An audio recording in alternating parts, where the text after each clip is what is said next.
எல்லாருக்கும் வணக்கங்க. உங்கள் எல்லாரையும் 666 மந்த்ரா யூடியூப் சேனல் வாயிலாக மறுபடியும் சந்திக்கிறதுல எனக்கு ரொம்ப சந்தோஷம்.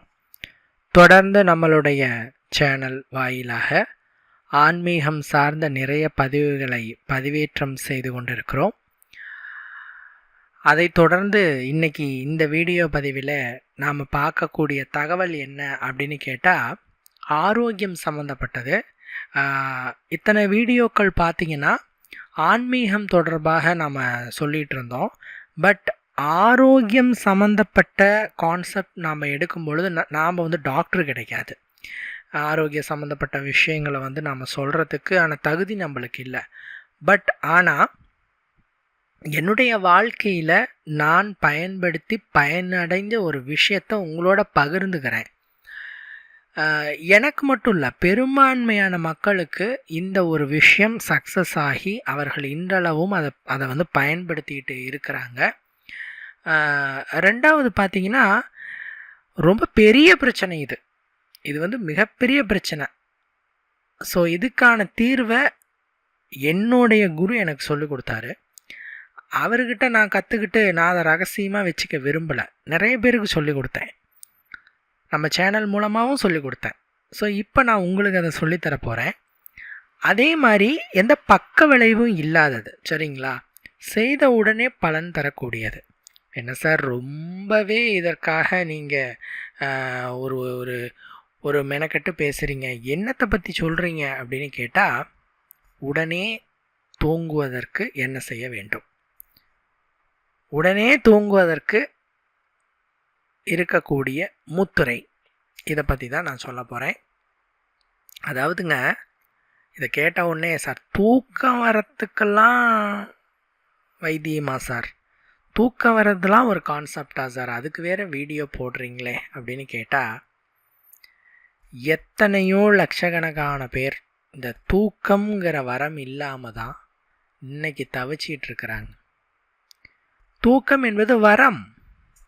இறைவன் நமக்கு நல்ல தூக்கத்தை கொடுக்கிறார் என்றால் நாம் புண்ணியவாதிகள், கோடீஸ்வரர்கள். எத்தனையோ கோடீஸ்வரர் பாருங்க, எவ்வளோ பணம் வச்சுருக்கவங்க பாருங்க, பதவியில் இருக்கிறவங்க பாருங்க, தூங்க முடியாது, இரவில் தூக்கமே இருக்காது. இன்னும் சொல்லப்போனால் மருந்துகள் சாப்பிட்டு தான் இவங்க தூங்குற மாதிரி இருக்குது. இந்த மருந்து மாத்திரை இல்லாமல் என்னால் தூங்க முடியலைங்க அப்படின்னு சொல்கிறது இன்றைக்கி பேஷன் ஆகிப்போச்சு. அதை ஒரு பெருமைக்குரிய விஷயமா இன்றைக்கெல்லாம் சொல்லிக்கிட்டு இருக்காங்க. இரவு படுத்த தூக்கமே வர மாட்டேங்குதுங்கிறத பெருமைக்கான விஷயமா இன்றைக்கி சொல்கிறாங்க. நல்லா புரிஞ்சுக்கோங்க, மனித உடலில் 2 சிஸ்டம் கெட்டுப்போச்சு அப்படின்னு சொன்னால் அவனுக்கு ஏதோ பெரிய பிரச்சனை வரப்போகுதுங்கிறது உறுதி. மொதல் சிஸ்டம் தூக்கம். தூக்கம் ஒரு மனிதனுக்கு வரல அல்லது அவன் சரியாக தூங்கலை அப்படின்னு சொன்னால் அவனுக்கு ஏதோ பெரிய பிரச்சனை வந்துக்கிட்டே இருக்குன்னு அர்த்தம். 1. 2வது, உடல் கழிவுகள் வெளியேறாமல் இருப்பது. அதாவது உடலில் தேங்கக்கூடிய கழிவுகளை சரியான நேரத்தில் வெளியேற்ற வேண்டும். அப்படி வெளியேற்றலை அப்படின்னு சொன்னால் பிரச்சனை ஸ்டார்ட் ஆக போகுதுன்னு அர்த்தம். ஸோ தூக்கம் மற்றும் மலச்சிக்கல், இந்த பிரச்சனைகள் இருந்ததுனாவே உஷாராயிடணும். அதுக்கான தீர்வுகளை நீங்கள் செஞ்சே ஆகணும். சார் மலச்சிக்கலை எப்படி சார் தீர்க்கிறது அப்படின்னு கேட்டால், அது வெரி சிம்பிள். நான் சொல்கிற இந்த டெக்னிக்கை வேணால் பயன்படுத்தி பாருங்கள். எப்பயுமே ஹாட் வாட்டரை மட்டும் பயன்படுத்துங்க. அதாவது வெதுவெதுப்பான தண்ணி சாப்பிட்டதுக்கு அப்புறமும் சரி, அல்லது நார்மலாக இருக்கிற டைம்லையும் சரி, பச்சை தண்ணி குடிக்காதீங்க. ஏன்னா நீங்கள் குளிர்ந்த நீர் உள்ளுக்கு எடுத்துக்கொள்ளும் போது கழிவுகளை அது இறுகச் செய்யும். வெதுவெதுப்பான தண்ணீரை எடுத்துக்கொள்ளும் பொழுது அது கழிவுகளை தளர்வாக்கும். கழிவுகள் வெளியேறணும் அப்படின்னா எப்பயுமே சுடுநீர் தான் சிறந்தது. 2வது, செரிமானத்தை தூண்டும் சக்தி சுடுநீருக்கு தான் இருக்குது, வெந்நீருக்கு தான் இருக்குது. குளிர்ந்த நீர் செரிமானத்தை ரொம்ப நேரம் பண்ணும். ஸோ செரிமானம் சரியாகலைனாலும் கழிவுகள் வெளியேறாது. நீங்கள் இரவு படுத்து தூங்குறதுக்கு முன்னாடி பழங்கள் சாப்பிட்றேன் அப்படின்னு சில பேர் சொல்லுவாங்க. தூங்குறதுக்கு முன்னாடி 2 வாழைப்பழம் சாப்பிட்டா தான் சார் காலையில் ஃப்ரீயாக போகுது அப்படின்னு சொல்லுவாங்க. சில பேர் வந்து மாத்திரைகளையே எடுத்துக்கிறாங்க. அது வெளியேறதுக்கு டானிக்கு, மாத்திரை இதெல்லாம் எடுத்துக்கிறாங்க. ஹாட் வாட்டர் பயன்படுத்தினீங்கன்னா, எப்பயுமே நான் சொல்கிறேன், காலையில் தொட்டு இரவு வரைக்கும் சுடு தண்ணியவே நீங்கள் ஒரு ஃப்ளாஸ்க் மாதிரி வாங்கி வச்சுக்கலாம். அதில் நீங்கள் வெது வெதுப்பான தண்ணி ஊற்றி வச்சுக்கிட்டு நீங்கள் அதை டெய்லி அஸ்யூம் பண்ணிகிட்டே இருந்தீங்கன்னா மலச்சிக்கலே உங்களுக்கு இருக்காது. நீங்கள் மருந்து, மாத்திரை, டானிக்கு அது இதுன்னு நீங்கள் போகவே தேவையில்லை. சரிங்களா? இது வந்து முதல் விஷயம். சிம்பிளாகிடுச்சா? ரெண்டாவது விஷயம் என்னென்னா தூக்கம், ஸ்லீப். அதாவது மலச்சிக்கலை கூட சரி பண்ணிடலாங்க. தூக்கம் வராமல் இருக்கிறவங்களுக்கு தூக்கத்தை தரது ரொம்ப கஷ்டம். ஏன்னா தூக்கம் என்பது உடல் சம்மந்தப்பட்டது மட்டும் இல்லை, மனம் சம்மந்தப்பட்டது. ஆனால் மலச்சிக்கல் அப்படி இல்லை, உடல் சம்மந்தப்பட்டது. உடலில் வந்து செரிமானத்தை தூண்டிவிட்டு அந்த கழிவுகளை வெளியேற்றக்கூடிய விஷயத்தை உள்ளே செலுத்தணும் அப்படின்னு சொன்னால் அது தானாக வெளியேறிட்டோம். பட் தூக்கம் அப்படி இல்லை. நீங்கள் தூங்கணும்னு நினச்சாலும் உங்களுடைய மனது தூங்குவதற்கு ரெடி ஆகணும். மனசில் அழுத்தங்கள் இருக்குது, பயம் இருக்குது, எதிர்காலத்தை பற்றின கவலை இருக்குது. இந்த மாதிரியான சூழ்நிலைகளில் மனம் அலைபாய்ந்து கொண்டிருக்கும் பொழுது உங்களால் தூங்கவே முடியாது. அதான் நான் சொன்னேனே, பெரிய பெரிய ஆட்கள் யாருமே இப்போது சரியாக தூங்கிறதில்ல. அதுக்கு என்ன சொல்யூஷனுங்கிறாங்க? சில பேர் மருந்துகளெல்லாம் எடுத்துக்கிறாங்க. என்ன கேட்டால் தூக்கத்துக்கு மருந்து எடுக்கிற மாதிரியான ஒரு கொடுமை எதுவுமே இல்லை. என்ன ஆகும் அப்படின்னா, நீங்கள் தூக்கத்துக்கு மருந்து எடுத்துக்கிட்டீங்க அப்படின்னா ஃபஸ்ட்டு அதில் நீங்கள் அடிக்ட் ஆகிடுவீங்க. அந்த மருந்து இல்லாமல் உங்களால் லைஃப்பில் தூங்கவே முடியாதுங்கிற ஒரு விஷயத்துக்கு வந்துடுவீங்க. ஒன்று. ரெண்டாவது, அந்த தூக்கத்துக்கு மருந்து எடுக்கிறவங்க ஒரு குறிப்பிட்ட காலத்துக்கு பிறகு, 1 வருஷம் எடுக்கிறாங்கன்னு வச்சுக்கோங்க, அடுத்த வருஷத்துலேருந்து அந்த மருந்தினுடைய டோஸை நீங்கள் அதிகரிக்கணும். ஏன்னா அந்த டோஸ்க்கு உடல் பழகிடுச்சு அப்படின்னு சொன்னால் உங்களுக்கு தூக்கத்தை கொடுக்காது, அதை விட அதிகமான டோஸ் கேட்கும். ஸோ நீங்கள் அடுத்த மாதத்திலிருந்தோ இல்லை அடுத்த வருடத்திலிருந்தோ நீங்கள் டோஸை அதிகப்படுத்தணும். இப்படியே நீங்கள் டோஸை அதிகப்படுத்தி உடம்பு என்ன ஆகும்? சைடு எஃபெக்ட்டுகள், பக்க விளைவுகளை சந்திக்கும். இது வந்து கெடுதல் தான். ஸோ தூக்கம் வர்றதுக்கு என்னங்க பண்ணணும் அப்படின்னா, நீங்கள் யோசிக்கிறதே தான் நானும் யோசிக்கிறேன். என்னென்னா, ஸ்ட்ரெஸ் இருக்கக்கூடாது. சார் கவலை இல்லாமல் இருந்தால் தூங்க போகிறோம், இது என்ன நீங்கள் சொல்கிறீங்க, எனக்கே தெரியுது. பட் கவலைப்படாமல் இருக்க முடியலையே. என் பொண்ணுக்கு கல்யாணம் பண்ணணும், என் பையனை காலேஜ் சேர்க்கணும், சொந்த வீடு இல்லை, நிலம் வாங்கணும், வீடை கட்டணும், வீடு கட்டி நாம் வந்து லோன் போட்டு வீடு கட்டிட்டேன், லோன் அடைக்கணும். ஏன் சார், மனுஷனாக பிறந்த கவலை இல்லாமல், மன அழுத்தம் இல்லாமல், எதிர்காலத்தை பற்றின பயம் இல்லாமல் எப்படி சார் வாழ முடியும்? இப்பேற்பட்ட வாழ்க்கையில் எப்படி சார் தூக்கம் வரும்? இதை எப்படி சார் நாம் மனசுலேருந்து எடுத்து போடுறது அப்படின்னு நீங்கள் கேட்குறது புரியுது. இந்த பிரச்சனையெல்லாம் எனக்கும் இருக்குது, இதை விட 4 மடங்கு பிரச்சனை எனக்கு இருக்குது. ஆனால் இந்த பிரச்சனையை நாம் மனதில் போட்டு ரொம்ப குழப்பிக்கிற நேரம் இரவு நேரமாக இருக்கக்கூடாது. நீங்கள் பகலில் நினைங்க, காலையில் எழுந்திரிச்சு இதை பற்றி திங்க் பண்ணுங்க, பிரச்சனை இல்லை. தூங்குகிற டைமில் இந்த எண்ணங்கள் வரவே கூடாது. ஸோ தூங்குகிற டைமில் முடிஞ்ச அளவுக்கு ரிலாக்ஸ்டாக இருக்கணும். அதுக்கு என்ன பண்ணலான்னா 2 விஷயங்களை பண்ணுங்கள். உங்கள் லைஃப்பில் உங்கள் ஆயுள் முழுவதும் தூக்கத்திற்கு பஞ்சமே இருக்காது, நல்லா தூங்குவீங்க. ஃபஸ்ட்டு ஒரு மனிதன் 6 to 8 மணி நேரம் ஒரு நாளைக்கு தூங்கணும். 8 hours அப்படிங்கிறது ரொம்ப ஹார்ட் ஒர்க் பண்ணுறவங்களுக்கு 8 hours தேவைப்படும். இப்போ நீங்கள் வந்து வயல்வெளிகளில் வேலை செய்கிறீங்க, மார்க்கெட்டிங் பண்ணுறீங்க, அதே மாதிரி ஜிம் போகிறீங்க, இதெல்லாம் பார்த்திங்கன்னா உடம்புக்கு ரொம்ப வருத்தி செய்யக்கூடிய வேலை இருக்கிறவங்களுக்கு தசைகள் வந்து ரொம்ப நல்லா ஓய்வு எடுக்கணும், உடல் உறுப்புகள் நல்லா ஓய்வு எடுக்கணும். ஸோ உங்களுக்கு மட்டும்தான் 8 மணி நேரம் தேவைப்படும். ஒரு நார்மலான ஒரு பர்சனுக்கு 6 மணி நேரமே போதுமானது. அதுக்குன்ட்டு நான் 6 மணி நேரம் தான் தூங்குவேன் அப்படின்ட்டு இருக்கக்கூடாது. 6 மணி நேரத்துக்கு மேலே தூங்கினாலும் சந்தோஷம்தான். பட் 6 மணி நேரத்துக்கு கீழே தூங்கக்கூடாது. 5 மணி நேரம் 4 மணி நேரம் தூங்கக்கூடாது. ரெண்டாவது, கோழி தூக்கம் இருக்கக்கூடாது. சில பேர் தூங்குவாங்க, 1 மணி நேரத்துக்கு ஒரு தாட்டி முழிச்சு பார்ப்பாங்க, திருப்பியும் தூங்குவாங்க. அப்படி இருக்கக்கூடாது. இடையில் ஒரு டைம் வேணால் பாத்ரூம் போகிறதுக்காக எழுந்திருக்கலாம். அதே மாதிரி போயிட்டு வந்தோடனே படுத்து தூங்கிடணும், அவ்வளோதான். பட் சில பேர் பார்த்தீங்கன்னா எழுந்திரிச்சிட்டாங்கன்னா தூக்கம் வராது. இந்த மாதிரி பிரச்சனைகள்லாம் இருந்துட்டு தான் இருக்குது நிறைய பேருக்கு. ஸோ தூக்கம் என்பது கண்டினியூஸாக இருக்கணும். அடுத்து அது ஆழ்ந்த தூக்கமாக இருக்கணும். ஆழ்ந்து தூங்கணும். மேலோட்டமாக தூங்குறதுக்கும் ஆழ்ந்து தூங்குறதுக்கும் நிறைய டிஃப்ரெண்ட் இருக்குது. இந்த தூக்கம் கெடும் பொழுது முடி கொட்டும். இன்றைக்கி இளைஞர்கள் நிறைய பேருக்கு ஹேர்ஃபால் பிரச்சனை போயிட்டுருக்கு. உங்களுக்கு மெயின் ரீசன் தூக்கம். நீங்கள் பாருங்கள், உங்களோட தூக்கம் கெட்டுச்சதுனால தான் முடி கொட்டுறது ஆரம்பமாயிருக்கும். ஒன்று. ரெண்டாவது, பொலிவு இல்லாமல் போகிறது. ஒரு தேஜஸ், முகத்தை பார்த்தா ஒரு அழகான ஒரு தேஜஸ் இல்லாமல் இருக்கிறதுக்கும் தூக்கம் ஒரு பெரிய காரணம். ஸோ இத்தனை பிரச்சனை இருக்குது சரியாக நீங்கள் தூங்கலைன்னா. தூக்கம் வரணும்னா ரெண்டு விஷயம் தாங்க. முதல் விஷயம், நடக்கணும். நடந்தால் தூக்கம் வரும். என்ன சார் சிம்பிளாக சொல்லிட்டீங்க ஒரே வார்த்தையில்? உண்மைதான், நடந்தால் தூக்கம் வரும். எவ்வளோ நேரம் சார் நடக்கணும்? டெய்லி 40 நிமிஷம் நடக்கணும். நீங்கள் கையில் கடிகாரம் கட்டிட்டு கூட கரெக்டாக 40 நிமிஷம் செட் பண்ணிவிட்டு கூட நீங்கள் நடங்க. எப்படி சார் நடக்கணும்? அப்படியே ஆமை மாதிரி நடக்கலாமா? ஆமை மாதிரிலாம் நடக்க வேண்டாம். அதுக்குன்னு முயல் மாதிரியும் ஓட வேண்டாம். நடுத்தரமாக நடங்க. ரொம்ப ஸ்லோவாகவும் நடக்கக்கூடாது, ரொம்ப வேகமாகவும் நடக்க வேண்டாம். நடுத்தரமாக நடங்க. டெய்லி 40 நிமிஷம் நடங்க. எப்போ சார் நடக்கணும்? காலையில் நடக்கணுமா, ஈவினிங் நடக்கணுமா? அது உங்கள் சாய்ஸ். நாளைக்கு 40 நிமிஷம் நடக்க வேண்டும். சரிங்களா? சரி சார், நான் 40 நிமிஷம் கட்டாயமாக நடக்கிறேன் நீங்கள் சொன்ன மாதிரியே. சாப்பிட்டு நடக்கணுமா, சாப்பிட்றதுக்கு முன்னாடி நடக்கணுமா? காலையில் எழுந்தவுடன் ஒன்று நடக்க வேண்டும், அல்லது மாலை சாப்பிட்டு குறைஞ்சது ஒரு 4 மணி நேரத்துக்கு அப்புறமேட்டு நடக்க வேண்டும். சரிங்களா?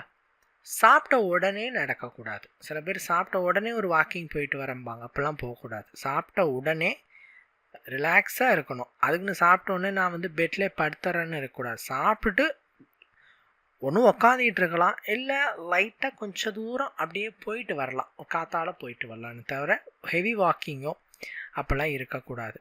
ஸோ 40 நிமிடம் நடந்தால் என்ன நடக்கும் அப்படின்னா, நீங்கள் அந்த ஸ்ட்ரெஸ் அப்படிங்கிற விஷயம் இருக்கு இல்லையா, தேவை அந்த சிந்தனைகள், உங்களோட வாழ்க்கை பற்றின சிந்தனைகள், கவலைகள், பயங்கள், இது எல்லாமே இரவு நேரத்தில் உங்களிடம் வராது. அந்த எண்ணங்களே வராது.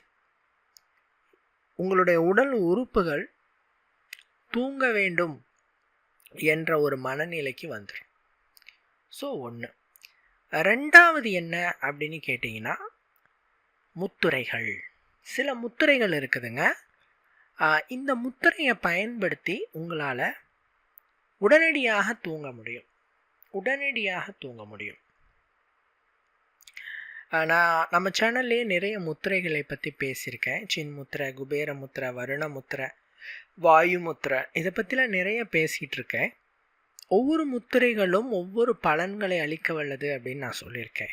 அதில் இப்போ நீங்கள் பார்க்கக்கூடிய இந்த முத்திரை உடனே தூக்கத்தை வர செய்யும் அற்புதமான முத்திரை. இது என்னோட குரு எனக்கு சொல்லி கொடுத்தாரு. நான் நிறைய பேருக்கு சொல்லி அவர்கள் பயனடைஞ்சிருக்கிறாங்க. இது எப்படி நான் செய்யணும்னு நான் சொல்லிடுறேன். உங்கள் 2 கையிலையும் செய்யணும். நீங்கள் படுக்கையிலே படுத்து தூங்கும்போது இதை செஞ்சுட்டே நீங்கள் படுத்து தூங்கிடுங்க. சரிங்களா? உங்களோட 2 கையிலையும் கட்டை விரலை மடித்து உள்ளங்கையில் வச்சுட்டு மற்ற 4 விரல்களையும் அந்த கட்டை விரலை மூடிக்கொள்ள வேண்டும். அவ்வளவுதான். Very simple. உள்ளங்கை மேலே பார்த்த மாதிரி இருக்கலாம். இவ்வளோதான். இது 2 கையிலையும் செய்யணும். இந்த முத்திரையை நீங்கள் செய்தால் அடுத்த 5 நிமிடத்தில் உங்களுக்கு தூக்கம் வரும். மிகப்பெரிய அழுத்தம்லாம் கொடுக்க வேண்டாம். ஜஸ்ட்டு நீங்கள் கட்டை விரலை மடித்து உள்ளங்கைக்குள்ளே வச்சுக்கோங்க.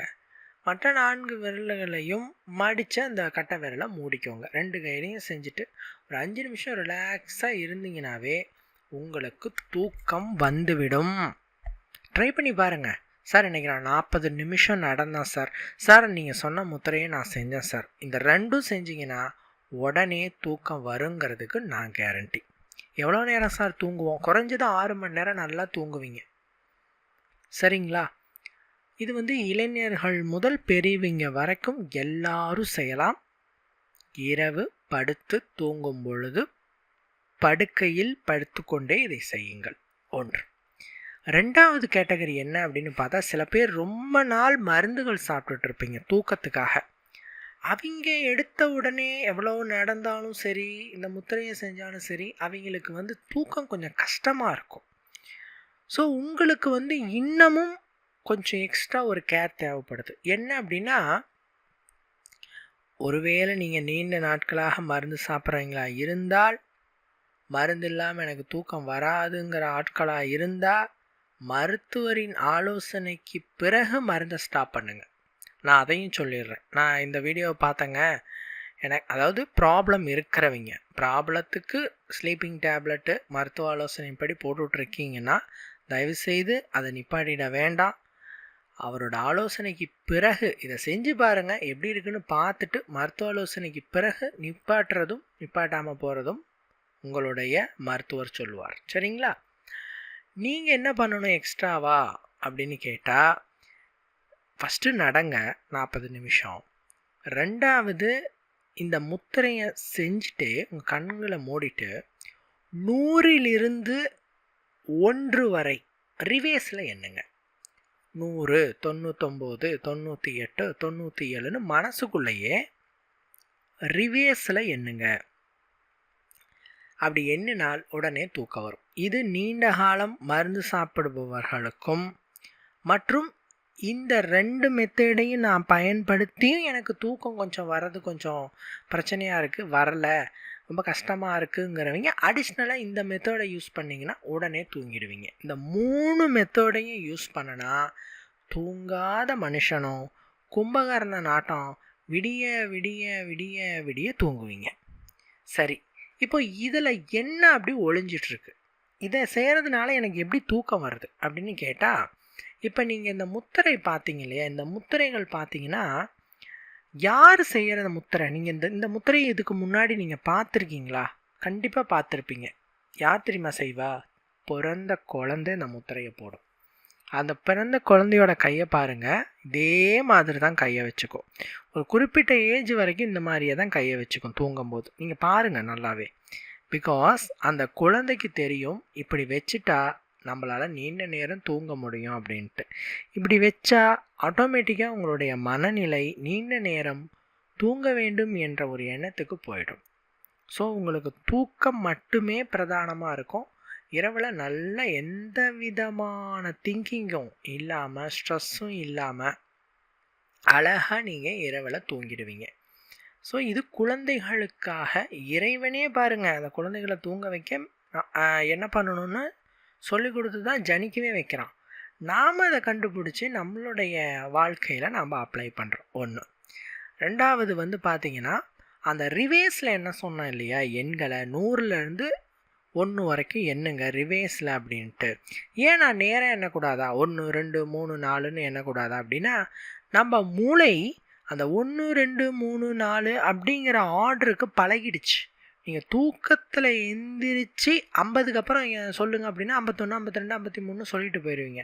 பட் 60க்கு முன்னாடி ரிவேஸில் சொல்லுங்கள், கடன்னு சொல்லுங்கன்னா கொஞ்சம் ஸ்டக் ஆகும், லைட்டாக ஸ்டக் ஆகும். ஏன்னா மூளை நம்மளுக்கு எது ஆர்டர் பண்ணியிருக்கோமோ அதுபடி தான் இயங்கும். நம்மளுக்கு எப்படி ஆர்டர் பண்ணியிருக்கு? 1, 2, 3ங்கிற அந்த வரிசையில் தான் ஆர்டர் பண்ணியிருக்கு, ரிவேஸில் ஆர்டர் பண்ணல. ஒரு விஷயத்தை நாம் புதுசாக ஆரம்பிக்கும் போது மூளை சோர்வடையும், ஒரு குறிப்பிட்ட செகண்டுக்கு மேலே சோர்வடையும். அதனால தான் கிளாஸில் நியூவாக சப்ஜெக்ட் எடுக்கும்போது நமக்கு கொட்டாயாக வரும், தூக்கமாக வரும். அது நாம் ப்ராக்டிஸ் பண்ண அதில் நம்மளுக்கு தூக்கம் வராது. ஸோ உங்களுக்கு அந்த ரிவேஸில் எண்ணும்போது மூளை இன்னமும் என்ன ஆகும், அப்படியே சோர்வாகி உங்களுக்கு தூக்கத்தை கொடுத்து விடும். சரிங்களா? ஸோ இந்த முத்திரை மேலும் தூக்கத்தை கொடுக்கும். இந்த முத்திரையை நீங்கள் போட்டிங்கனாவே மேக்ஸிமம் தூங்கிடுவீங்க. 90% ஆட்கள் தூங்கிடுவீங்க. இதுக்கும் மிஞ்சினவங்க இருக்கிறாங்க, என்ன பண்ணாலும் நான் தூங்கவே மாட்டேங்க அப்படிங்கிறவங்க மட்டும் இந்த எண்களை எண்ணுதலை ப்ராக்டிஸ் பண்ணிக்கோங்க. சரிங்களா? இதை பெண்கள் ஆண்கள் எல்லாருமே ட்ரை பண்ணலாம். இவங்க தான் பண்ணணும் அவங்க தான் பண்ணணுங்கிற எந்த ஒரு கட்டுப்பாடும் கிடையாது. எல்லாரும் செய்து பார்த்து பயனினை அடையலாம். இதில் எந்த பக்க விளைவுகளும் கிடையாது. சரிங்களா? அதே நேரத்தில் பார்த்தீங்கன்னா மனிதனாக பிறந்துட்டோம், நமக்கான விதி எழுதப்பட்டுருச்சு, அதன்படி தான் நம்ம பயணப்படணும். விரும்பினாலும் விரும்பாவிடினும் அந்த பாதையில் நாம் பிரயாணித்து தான் ஆகணும். ஸோ இதில் எந்த விதமான சந்தேகமும் இல்லை. அதனால் தயவு செஞ்சு எதை பற்றியும் யோசித்து கவலைப்படாதீங்க. நடப்பது அத்தனையும் நன்மைக்கே. கீதாச்சரத்தை மனசில் வச்சுக்கோங்க. எது நடந்ததோ அது நன்றாகவே நடந்தது. எது நடக்கிறதோ அதுவும் நன்றாகவே நடக்கிறது. எது நடக்குமோ அதுவும் நன்றாகவே நடக்கும். இதை மட்டும் மனசில் வச்சுக்கோங்க. வேறு எதையும் மனசில் போட்டு குழப்பிக்காமல் இருங்க. சரிங்களா? இது என்னோடய கூடுதலான அட்வைஸ். கண்டிப்பாக இந்த வீடியோ உங்களுக்கு பயனுள்ள வகையில் இருந்திருக்கும் நான் நம்புகிறேன். மற்றும் ஒரு பதிவில் சந்திக்கலாம். நன்றி, வணக்கம்.